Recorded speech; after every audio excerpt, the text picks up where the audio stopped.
Good morning, everyone. Happy Sunday. Hope you're feeling well.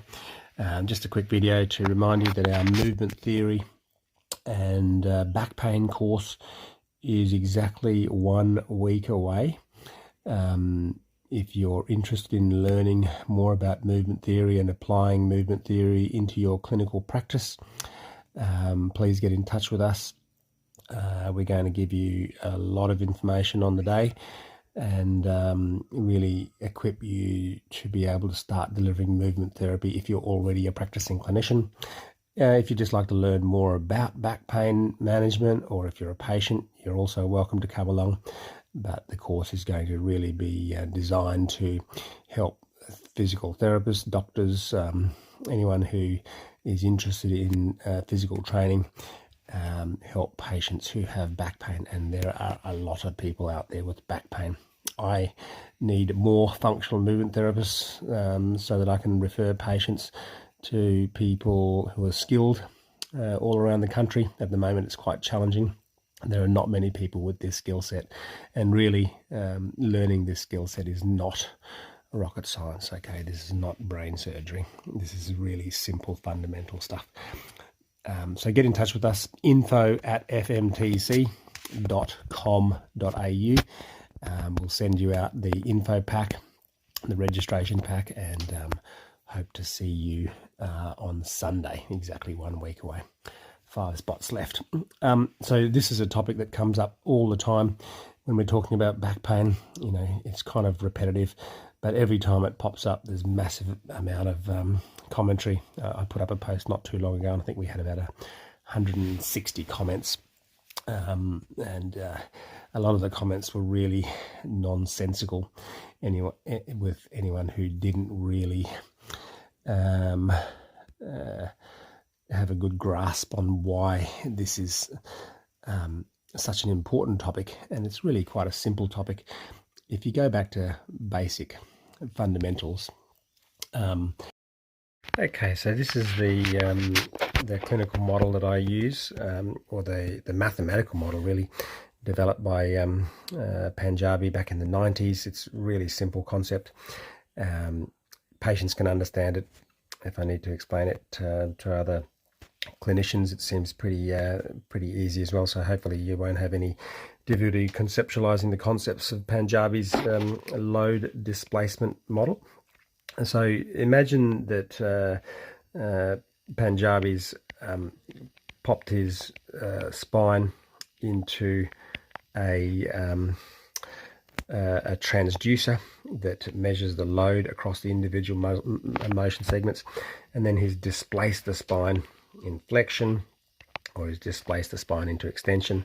And naturally, the further away we displace the spine from the standard anatomical positions, the load across the motion segments increases. So that's what the plots kind of showed, and I don't think it's too hard for people to conceptualize that. If you even just grab the ruler or a fishing rod, and as you bent the rod further and further as the displacement increased, the biomechanical loads across the motion segments will increase. And eventually, if you keep bending it, what's going to happen? Pretty obvious, isn't it? It's going to break.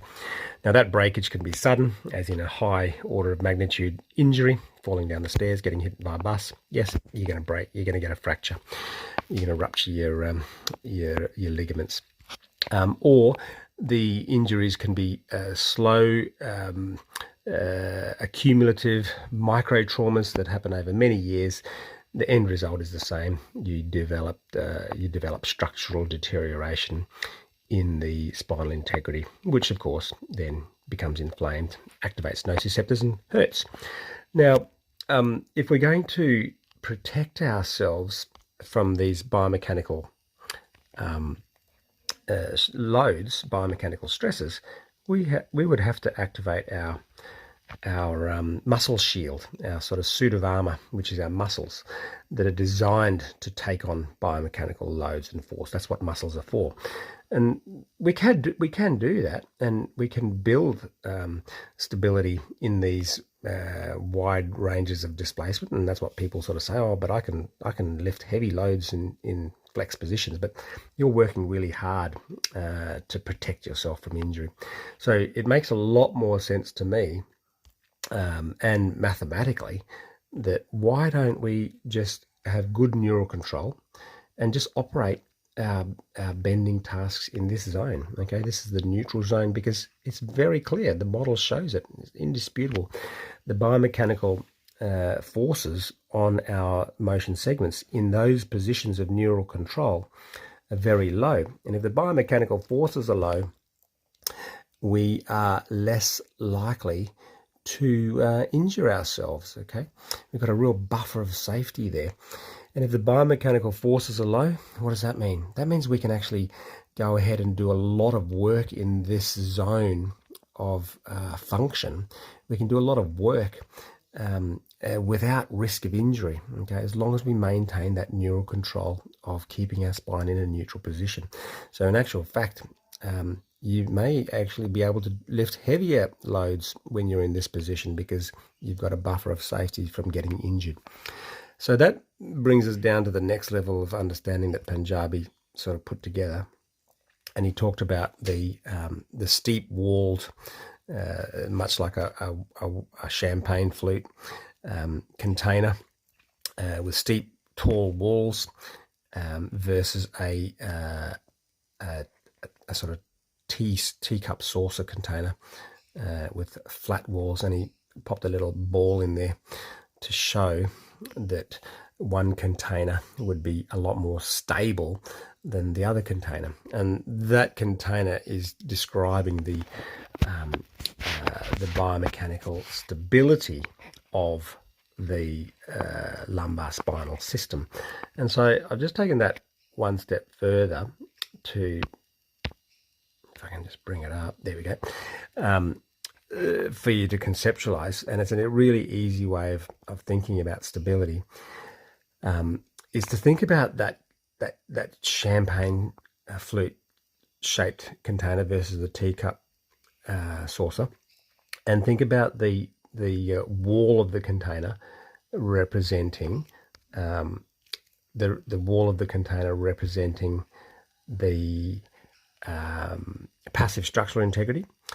Think about the shape of the container being function, our neural control of position. So we want to have a container that looks like this, not like this down here. We don't want that. And then how you hold the container. So are you flinging the container around like you're at a pub crawl? Or are you putting the container on a tabletop? And clearly we want to keep the container on a tabletop. And so that can represent our active muscle integrity. And the final thing that Panjabi didn't really highlight was and I really want to bring up this as another color, was the shape of the size of the ball, because that represents our functional demand. And everybody has a different functional demand. And so if you want to go back to work, if you want to go back to playing sport or doing gardening, and those functional demands are starting to exceed the capacity or the quality of your stability system, you've got to do something about it, okay? And so the easiest way to do something about it is to improve your understanding and expression of function, and that enhances the wall of your container, okay? And as you enhance the wall of your container, you can build active muscle integrity, okay? Because you now are shielding yourself from some of those biomechanical stresses, so you can build muscle integrity, okay? And so that means that the glass is now more stable on a tabletop. And as you build muscle integrity, guess what happens to the passive structures? They get healthier as well. So this container wall gets stronger, okay? So and then of course you now have a very healthy system that can tolerate an increasing ball size or functional demand size, okay? So that's how it works. And I hope that makes sense to you. It's a very simple model.